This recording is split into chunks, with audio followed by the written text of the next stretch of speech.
Andy, the last time we were sat in this room, it was straight after the promotion final. How's the summer been since? Yeah, it's been a full-on summer, if I'm being brutally honest. Phones never stopped ringing. But no, an enjoyable one. Obviously, got married, had a honeymoon. Even on a honeymoon, we still took phone calls for agents, so still got a bit of patience with me there. But no, it's been a full-on one, but one I think we're coming on quite well, and got a few players through the door, and yeah, everything's been well so far. Obviously, as we said, congratulations on the wedding. Is that the first test for your new wife? How much the phone goes on a honeymoon? Yes, it was sure. Every single agent rang me. I said, "Look, I've got a little time spell in between where I need to switch off." But no, Soph knows what football's like, and she's been in it before herself, so she knows it's full on, and she knows there's no real rest in it, which I don't think people really see that side of it. When you've got every single agent in the country now ringing you saying we've got this player for that X amount, and they want to come to a club so bad because they know what kind of fan base they've got. Yeah, it's an experience itself. In terms of summer, it'll always probably hold special memories for you. Your wedding, honeymoon, the promotion. I suppose it was a special one, wasn't it, all in all? Yeah, well, it could have been a bit, well, not a damn squid, I suppose, but it could have been completely different. Yeah, I mean, the playoff game was fantastic, loved every moment of it. The club is still promoting the trophy around, which is excellent to see, and the fans really love it. So, yeah, there's been some really good positive outcomes over the summer. I mean, you reflect back on the actual game. I didn't watch the actual DAZN footage till late on. Now, obviously, we've got our own video and watched that, but I didn't actually see the DAZN footage till late on. It's actually an incredible game. Like, we didn't play well. We played well first half. We didn't play very well second half. But then I watched the subs that we did, and Keane and Mo. Gave them fresh legs, and that's probably what everyone keeps saying to us. We looked against Boston the year before like we were flagging, and then this year it looked like we were the stronger outfit. So that's all down to a pre-season toughness. That's why we're doing it all again. So you've seen the players in Lawton Woods, and you've seen the players spinning. So they've had a little bit of a taster so far. We have got a few more games. There's games away from home this season because we can't get onto the pitch due to a little bit of delaying. Obviously, the festival weekend, knocked that back a little bit. And then people have to realise that if you try to play EFL teams, no EFL team wants to play on their pitch. They always want to play away from home because they're the higher ranked club, and just like we're doing, we're playing every single way because we're playing teams that are higher up. So if people can have a little bit of insight into what we're trying to do, we try and get as high opposition as we can, but you have to be mindful that no one wants to play on their pitch. Everyone wants to protect the pitch because it's a long season. So we do exactly the same. If we had a EFL side here, it'd be perfect, but we haven't. So we'll have a behind closed door training game against a couple, and yeah, we're in a good position. A lot of games, a lot of training sessions.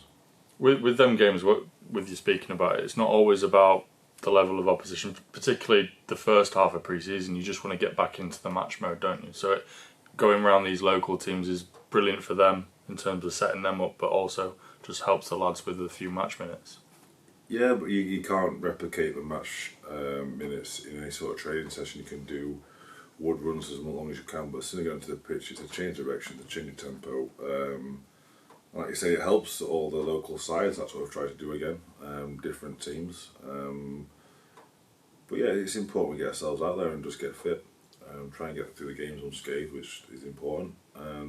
Each game's going to be a challenge. You can make it as hard as easy as you want. If you play with a slow, poor tempo, then you're not going to get anything out of it. And we've said to the players, use it as a training session.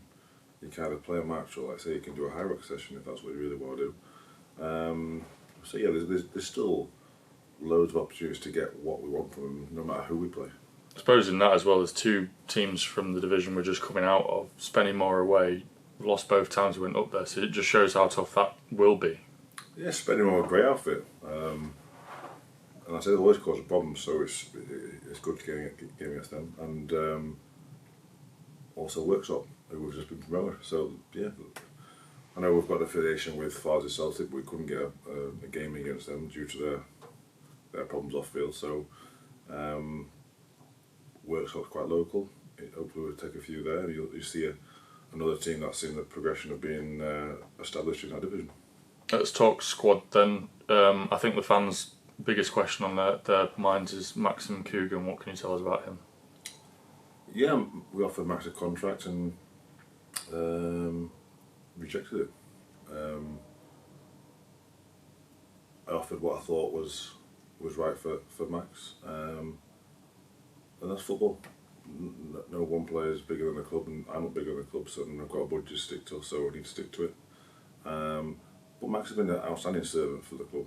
The 2 years he's been here, he's put his blood on the line.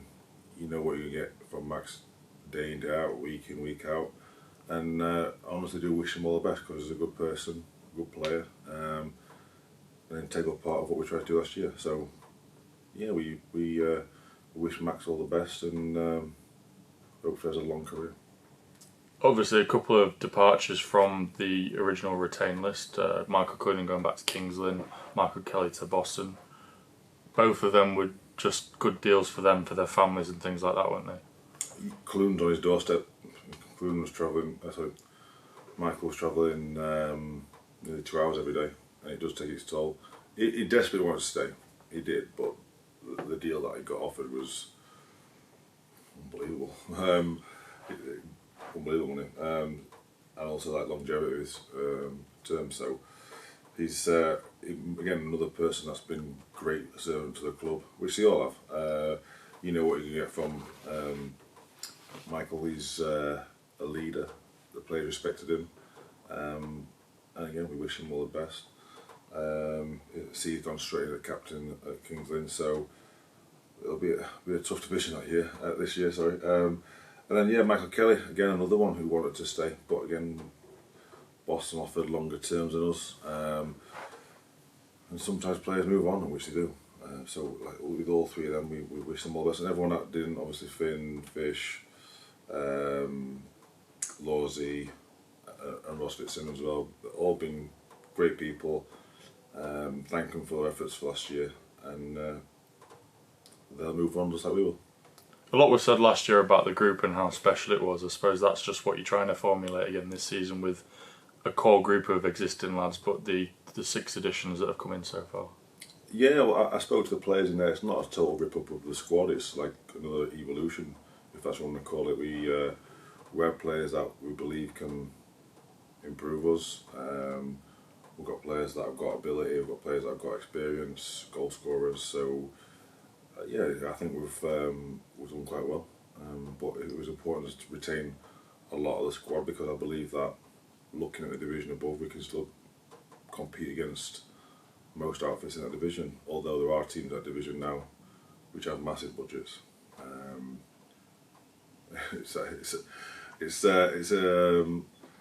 on a different it's on a different foot now. We're the ones that are looking at different sized budgets. But that's a challenge itself. It's going to be a challenging season, and we're really looking forward to it. There's no excuses from us because we work to a certain standard, no matter what players we've got in, and I want to be competitive every single game.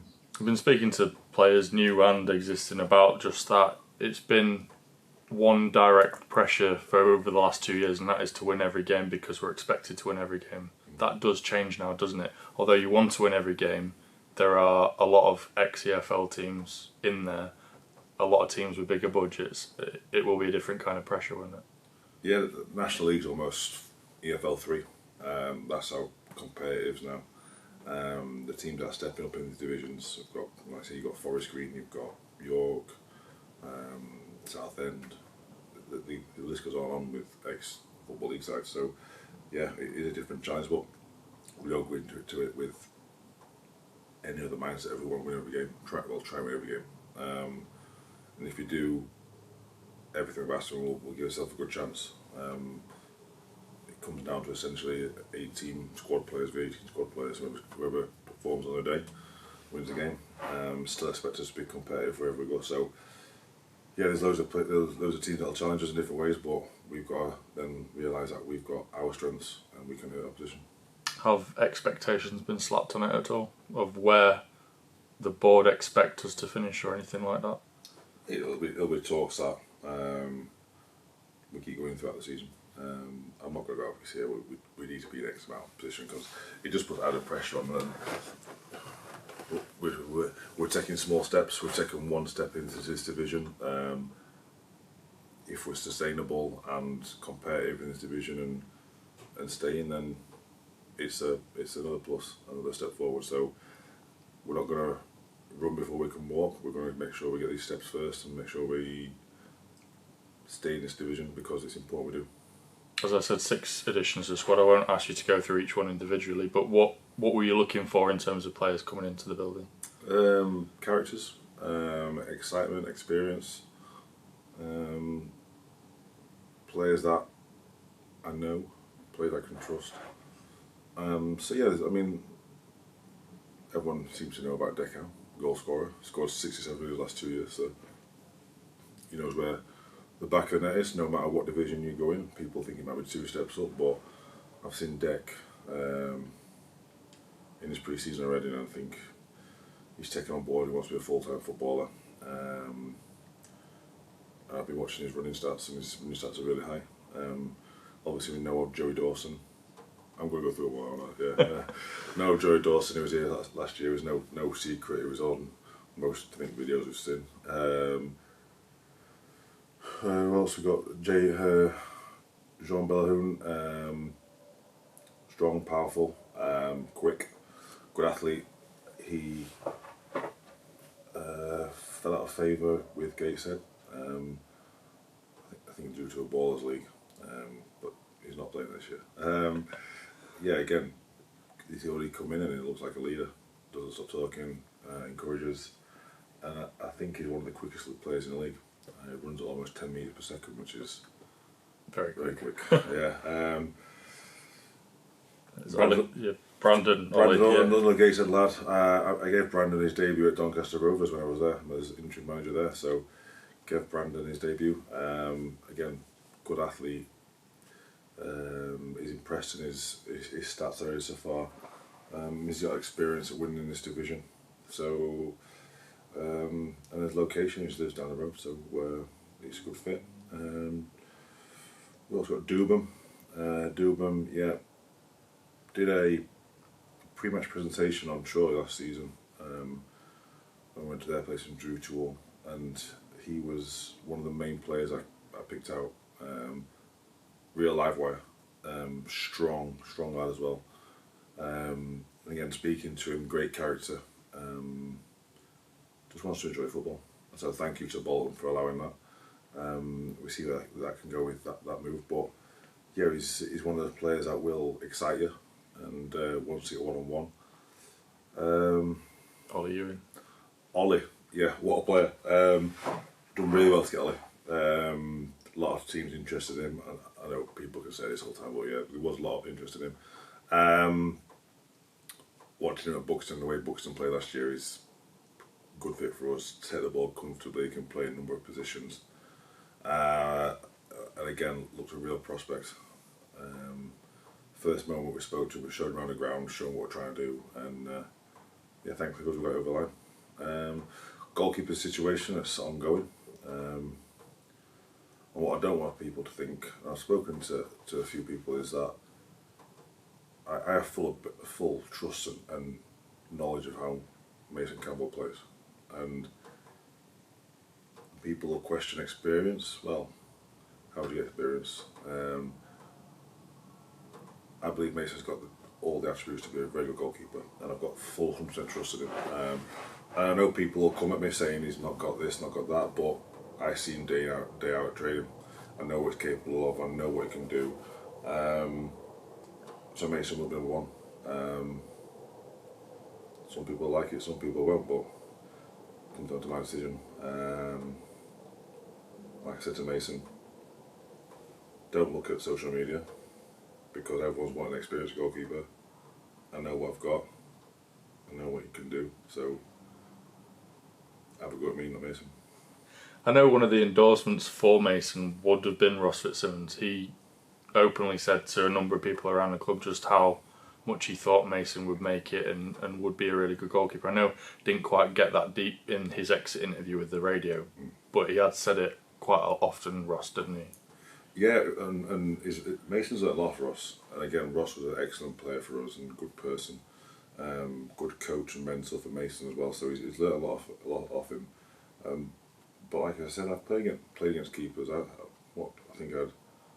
played with Carl Darlow at Walsall when he was a young lad. We went on to Newcastle, played with Sam Johnston at Doncaster, went to the top level. And you can see if you look at Mason's build, he's got everything going from his kicking, coming on a lot. When he gets it right, it can nearly reach 6-yard box to 18-yard box. So there'll be a few people caught unaware with that one. So I'm pleased with what we've done. There's always a little bit of scope for more. I don't think I'm missing out on that. No, you've done all 6. Yeah, I'm pleased with what we've done, and I'm pleased with what we've kept as well.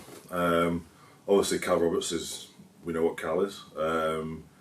Brilliant for us last year, and every single player, Alfie, Boise, all the extensions we've done. Danny's important. Joe Starr, but you can keep reeling them off. Kean, Joe Rowley, Carlton. Everyone's had a real good impact last season, and they deserve this little step forward. I believe it's important as a manager you have a group of players you can trust, and I trust them and they know how it works. So let's hope we have a positive season. With the likes of Carl and Danny, after a promotion, you could often see in a team these players get ripped apart. How pleased particularly to keep that core group like that together, because if they do what they can do season in, season out, you've almost got 40 goals there straight away, haven't you? Yeah, I mean, there'll be a challenge for him. I miss Dents out there as well. Dents has been excellent. If they can all reproduce what they did last season on a bigger scale, I mean, I am going to ask for more off every single one of them. It's going to take more, but I believe that we weren't far off it last season. Obviously, we missed out on automatic by 2 points, which down to us on a few sloppy games for the season. But I believe we can mix it with a lot of the teams in that division. And I say, you've got a group of players now, you've not got to restart all your messages, all your information, your principles, what you're trying to do. You've got a group there that's been together, and it's now for the 3rd year in it almost. So, and like I say, we added a few new faces that you can hopefully spur us on and make sure that we get the same messages again. People have seen from the Lawton Woods picture that there's trialists in the building. How much business do you foresee there is to do left between now and the start of the season? Yeah, I mean, I won't read too much into trialists. Sometimes trialists can help us fill numbers, and it gives them a bit of exposure. So I wouldn't read too much into the trialists right now. We'll give them an opportunity to show what they can do. Like I say, most of them will be playing on tomorrow.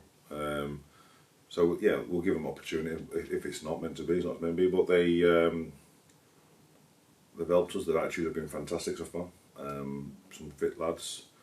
But yeah, there's still probably, if we need it, we could probably let's go a few more. I'm not going to say what, but yeah, we've got a few spaces I think to bring a couple of players in. But this is where Football League clubs want players to stay with them for the first few weeks, and after that maybe get a little gem that you can bring on loan. So I think that a majority of his signing is done, just probably a sprinkling of loans.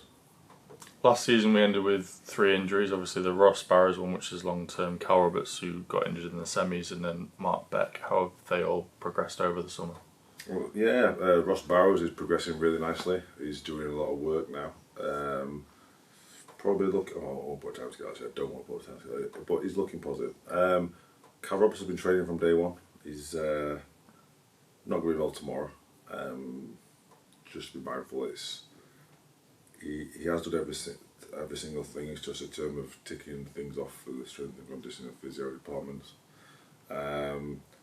Mark, yeah, same as Cal. He's been back training. He's had a bit of shockwave treatment on his injury, which hopefully speeds up the recovery. So they're both looking positive. They'll both be fit for the start of the season. Even with Mark's not, he has joined in training, but not full tilt. But he's getting worked by the physio and strength conditioning department, and he's almost there. Positive on all three fronts, but particularly how Cal came off in the semi-finals, it must be a big boost because he looked devastated, like it was a recurrence of something more serious, isn't it? Yeah, well, I think Cal's always said in his interview it wasn't the tendon, it was a muscle, a big fat muscle. So that seems to have healed really well. He's had treatment for himself, and also with Rosie and Roger downstairs. So they're really pleased how he's come on, and Cal is as well. Cal's, even though he'll say himself he's not been as fit as he was last year, he's building that up, and like he's still got through everything we've done and chucked at him. He's still got that mentality, I'm not going to break him. So that's good. Yeah, everything we've done so far is pleasing. There's nothing that's set us back yet. In terms of pre-season so far, happy with how it's gone? I know, like you just said there, last season was I'm going to break him, and you didn't. Mm.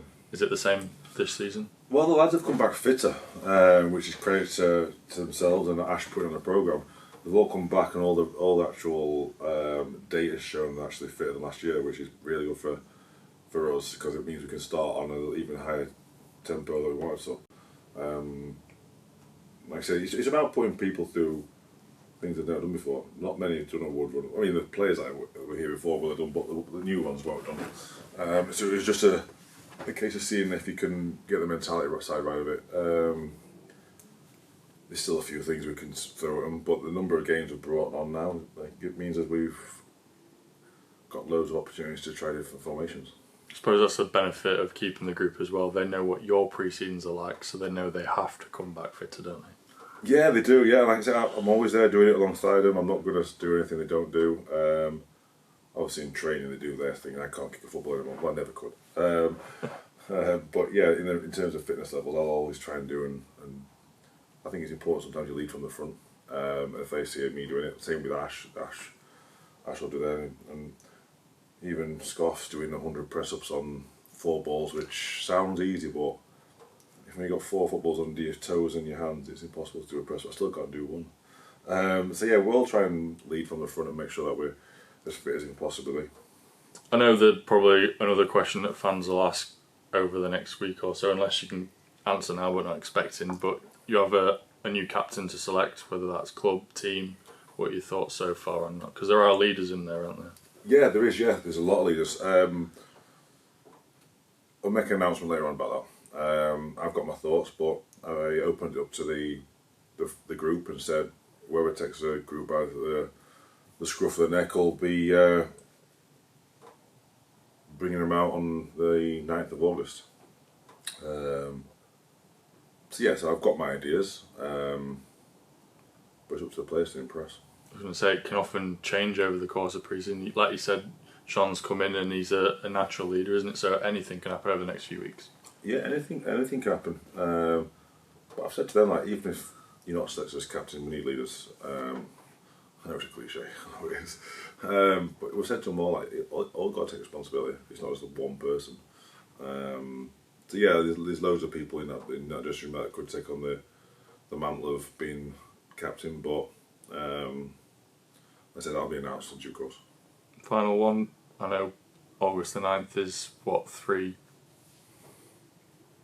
weeks away. How eager are you to get going in the National League now? Can't wait, really can't. Tough test. Worked ever so hard last season to get ourselves in this position, so I don't want to let anyone down. That's why my demands from the players are getting even more higher. I've got another year experience under my belt. yeah, and like I say, what we have to make sure that this year, if things do go wrong, in a few games, we don't get blindsided by the major objective, which is to be sustainable and stay in the division. There will be times along the season, like I said last year, there'll be ups and downs. There will be times where even last year we didn't perform at certain levels and results will go our way. So there will be a lot of this year. But with the group I've got, I know it's not through them not trying. They're always going to try. But it's important we all stick together. And like I say, will be people coming out saying this, that, and whatever they want to say. But I'll just keep saying the same messages repeated over and over again. And if you get bored of them, don't listen to them.